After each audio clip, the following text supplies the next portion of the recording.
पक्षाच्या बैठकीतल्या बातम्या ज्या तुमच्यापर्यंत येतात त्या चुकीच्या आहेत। या विषयावरती पक्षाच्या कोणत्याही बैठकीत या क्षणी चर्चा झालेली नाही।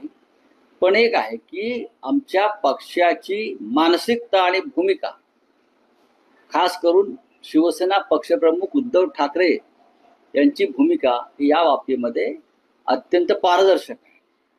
मराठी माणसाची एकजूट राहावी, मराठी माणसानं एकत्रित पुढलं राजकारण करावं ही त्यांची भूमिका आहे। काल अमित शहांसारखे लोक मुंबईत येऊन मराठी माणसाला पुन्हा डिवचून गेले।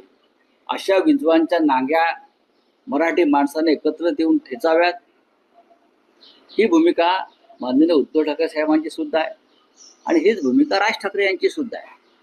सध्या महाराष्ट्रात दोनच समविचारी पक्ष आहेत आणि दोनच समविचारी नेते आहेत, एक सन्माननीय उद्धव ठाकरे आणि दुसरे माननीय राज ठाकरे। पण राऊतसाहेब, मनसेचे नेते या सकारात्मक प्रतिक्रियेवर असं एक उत्तर देतात किंवा प्रतिक्रिया व्यक्त करतात की शिवसेना किंवा उद्धव ठाकरे यंदाच इतके सकारात्मक का आहे आणि महाविकास आघाडी किंवा काँग्रेस एनसीपी बरोबर जाण्यासंदर्भातला जो निर्णय घेतला तो पक्षातल्या पदाधिकारी कार्यकर्त्यांना विचारून घेण्यात आला होता।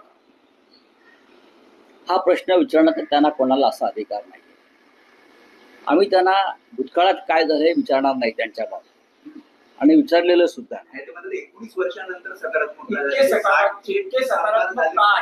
बघा, कोण काय बोलताय त्याच्यावरती आमच्या भूमिका ठरणार नाही।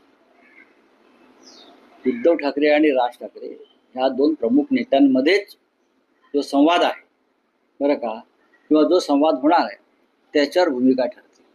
आता मी काय बोलतोय या क्षणी किंवा अन्य कोणी काय बोलतोय, मी माझ्या पक्षामधली सध्याची जी काय एक मानसिकता आहे त्याच्याविषयी सांगतो।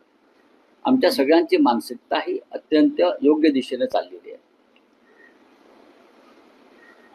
20 वर्षापूर्वी, 19 वर्षापूर्वी, 18 वर्षापूर्वी आम्ही सुद्धा काँग्रेस बरोबर नव्हतो, पण महाराष्ट्राची गरज म्हणून 2019ला आम्ही एकत्र आलो। भारतीय जनता पक्षाने केलेल्या बेईमानी विरुद्ध आम्ही एकत्र आलो।